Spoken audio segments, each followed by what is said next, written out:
சென்னை பல்லாவரம் அடுத்த சத்யா நகரில் ரேஷ்மா என்பவருக்கு ஏற்கனவே திருமணமாகி குடும்ப பிரச்சினை காரணமாக பிரிந்து வாழ்ந்து வந்த நிலையில் விஜி என்பவர் அவரை திருமணம் செய்து கொள்ள மிரட்டியதாகவும் அதனை மறுத்ததால் வீட்டில் இருந்த ஜீவாவை கத்தியால் சரமாரியாக வெட்டியதில் சம்பவ இடத்திலேயே உயிரிழந்தார். மேலும் தகவல் அறிந்து சம்பவ இடத்திற்கு வந்த சங்கர் நகர் போலீசார் உடலை மீட்டு பிரேத பரிசோதனைக்காக மருத்துவமனைக்கு அனுப்பி வைத்து அவர் மீது வழக்கு பதிவு செய்து விசாரணை மேற்கொண்டு வருகின்றனர். ராணிப்பேட்டை மாவட்டம் சோளிங்கர் தாலுகா அலுவலகத்தில் துணை ஆட்சியர் ராஜி தலைமையில் நடைபெற்ற ஜமாபந்து இறுதி நாளில் பயனாளிகளுக்கு 14,13,000 மதிப்பில் இலவச வீட்டு மனை பட்டா, சமூக பாதுகாப்பு திட்ட உதவித்தொகை, புதிய குடும்ப அட்டை, மாற்றுத்திறனாளிகள் நலத்துறை சார்பில் சக்கர நாற்காலி, வேளாண்மை துறை சார்பில் விதைகள் மற்றும் இலவச தையல் இயந்திரம் உள்ளிட்ட நலத்திட்ட உதவிகளை வழங்கினார். இந்நிகழ்வில் விவசாய சங்கத்தினர் மற்றும் பொதுமக்கள் கலந்து கொண்டனர். தேனியில் உள்ள கோஆப்டெக்ஸ் நிறுவனத்தில் கைத்தறி மற்றும் கதர்துறை அமைச்சர் விஜய் பாலாஜி திடீர் ஆய்வு மேற்கொண்டார். அப்பொழுது விற்பனையை அதிகரிக்க முயற்சிகள் மேற்கொள்ள வேண்டும் என்றும் கடையை நவீன முறையில் மாற்ற உடனடியாக நடவடிக்கை எடுக்க வேண்டும் என அதிகாரிகளுக்கு எச்சரிக்கை விடுத்தார். தூத்துக்குடி மாவட்டம் கோவில்பட்டி அருகே புளியங்குளம் விளக்கு சாலையில் தனியார் பள்ளி பேருந்து மீது கார் மோதி விபத்துக்குள்ளானதில் 4 பேர் காயமடைந்தனர்.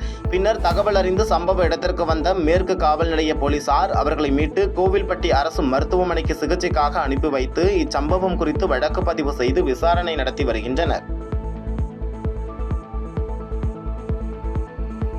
தூத்துக்குடி மாவட்டம் கோவில்பட்டி அருகே முடுங்காலன் குளத்தில் 100 நாள் வேலைவாய்ப்பு திட்டத்தில் பணியாற்றுபவர்களிடம் ஜேசிபி இயந்திரம் வைத்து குழி தோண்ட வேண்டும் என்று கூறி 100 ரூபாய் வசூலிக்கப்பட்டு வருவதாகவும், ஆனால் இதுவரை எந்த பணிகளும் நடைபெறாதது குறித்து கேள்வி கேட்டால் மிரட்டுவதாக பெண்கள் குற்றம் சாட்டுகின்றனர். மேலும் அதே ஊரைச் சேர்ந்த முத்துக்கனி என்பவரை தாக்க முயன்றதால் பரபரப்பு ஏற்பட்டுள்ளது. கயத்தார் தாலுகா முடுக்கலாங்குளம் கிராமம் சார். 100 நாள் வேலையில் முறைகேடு. பைசா வாங்கிட்டு ஒரு வேலை செய்கிறதுக்கு உண்டான வழி இல்லை. நான் இத்தனை நாளும் 50 ஆள் 30 ஆள் வாரம் போடுவாங்க. அதை நாங்கள் என்ன ஏதுன்னு கேட்கல. பைசா வசூல் பண்ணி அவராட்டு கொண்டுட்டு போயிடுவார். சரி, கொஞ்சம் பைசா தானே, நாங்கள் அதை கண்டுக்கிடலை. இந்த வாரம் 250 ஆள் சிட்டை போட்டிருக்காங்க, வேலைக்கு வந்திருக்காங்க. எல்லார்ட்டையும் பைசா கேட்டாங்க, நாங்களும் கொடுத்துட்டோம். எல்லாருமே கொடுத்துட்டோம். பைசா வாங்கி 3 நாள் கையில் வச்சுருந்தாங்க. 4 நாள் கையில் வச்சுக்கிட்டு அது தோண்டதுக்கு உண்டான வழியே இல்லை. நானும் கேட்டு பார்த்தேன், தோண்ட முடியாது. அப்போ என்கிட்ட மட்டும் எல்லாருக்கிட்டையும் பைசா கொடுத்தாட்டெல்லாம் கையெழுத்து வாங்கிட்டாங்க, என்கிட்ட வாங்கலை. நீ பைசா கொடுக்கல, உங்ககிட்ட கையெழுத்து வாங்க முடியாது. பைசா கொடுத்தாலும் கையெழுத்து போடணும். நான் பைசா கொடுக்கவும் முடியாது, நான் கையெழுத்து போடவே மாட்டேன். வேலை நடந்தால் தான் பைசா கொடுப்பேன். இவர் 250 ஆள்னா பைசா என்ன ஆகுது? டோட்டலு 25,000 ஆகுது. இதை கொண்டுட்டு போயிடுறேன். இதை யாரும் கேட்கவும் கூடாது. இது கேட்டோன்னா தப்பு. கேட்டோன்னா உங்களுக்கு என்ன சொல்றாரு? இந்த ஊருக்கு வேலையை நிப்பாட்டிடுவேன், சம்பளம் ஏற்ற விட மாட்டேன், இப்படி சொல்றதுனால ஆளுங்க வெளியே வந்து சொல்றதுக்கு பயப்படுதாங்க. சேலம் மாவட்டம் ஓமலூர் அருகே சித்தா மருத்துவர் விஜயராகவன் என்பவர் வீட்டின் கதவை உடைத்து உள்ளே புகுந்த மர்ம நபர்கள் 3 பீரோவை உடைத்து உள்ளே இருந்த 26 சவரன் தங்க நகைகள், 2 சவரன் வைர நெக்லஸ் மற்றும் 5 கிலோ வெள்ளி பொருட்கள் கொள்ளையடிக்கப்பட்ட சம்பவம் பெரும் பரபரப்பை ஏற்படுத்தியுள்ளது. தொடர்ந்து சம்பவ இடத்திற்கு வந்த ஓமலூர் டிஎஸ்பி சஞ்சீவ்குமார் தலைமையிலான போலீசார் மற்றும் தடய அறிவியல் நிபுணர்கள் தீவிர விசாரணை மேற்கொண்டு வருகின்றனர்.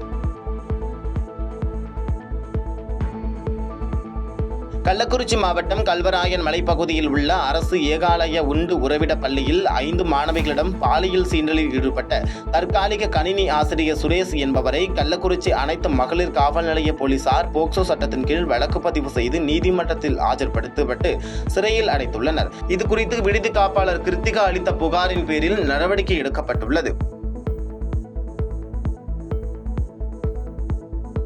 கள்ளக்குறிச்சி மாவட்டம் சின்னச்சேலத்தில் அதிமுக ஒன்றிய அலுவலகத்தில் மாவட்ட செயலாளர் குமரகுரு தலைமையில் நடைபெற்ற ஆலோசனை கூட்டத்தில் மாவட்ட செயலாளர் ஆதரவாளர்களுக்கும் எம்எல்ஏ ராகேஷ் ஆதரவாளர்களுக்கும் இடையே கடும் வாக்குவாதம் ஏற்பட்டு கைகலப்பு ஆகும் சூழ்நிலை ஏற்பட்டதாக கூறப்படுகிறது.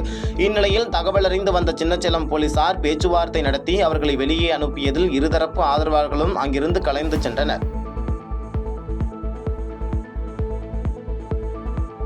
விருதுநகர் மாவட்டம் வந்திராயிருப்பு அருகே கிருஷ்ணாபுரம் குடியிருப்பு பகுதியில் உள்ள மின்கம்பம் சேதமடைந்து மிகவும் மோசமான நிலையில் எப்பொழுது வேண்டுமானாலும் கீழே சாய்ந்து விபத்து ஏற்பட வாய்ப்பு உள்ளதாக அப்பகுதி மக்கள் அச்சம் தெரிவிக்கின்றனர். மேலும் மின்வாரிய அதிகாரிகள் ஆய்வு செய்து பழுதடைந்த மின்கம்பத்தை மாற்றி புதிய மின்கம்பம் அமைக்க வேண்டும் என அப்பகுதி மக்கள் கோரிக்கை விடுத்துள்ளனர்.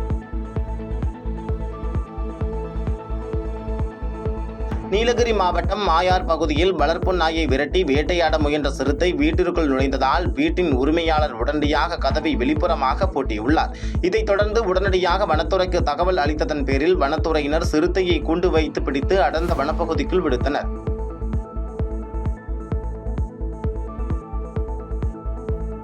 செய்திகளை உடனுக்குடன் தெரிந்து கொள்ள கீழ்கண்ட கேபிள் மற்றும் டிடிஎச் நெட்வொர்க்குகளில் எம்நாடு செய்தி தொலைக்காட்சியை காணுங்கள். பாதகம் செய்பவரை கண்டால் நாம் பயம் கொள்ளலாகாது பாப்பா. மோதி மிதித்து விடு பாப்பா, அவர் முகத்தில் உமிழ்ந்து விடு பாப்பா. அண்மை செய்திகளை உடனுக்குடன் தெரிந்து கொள்ள இணைந்திருங்கள் எம்நாடு தொலைக்காட்சியுடன்.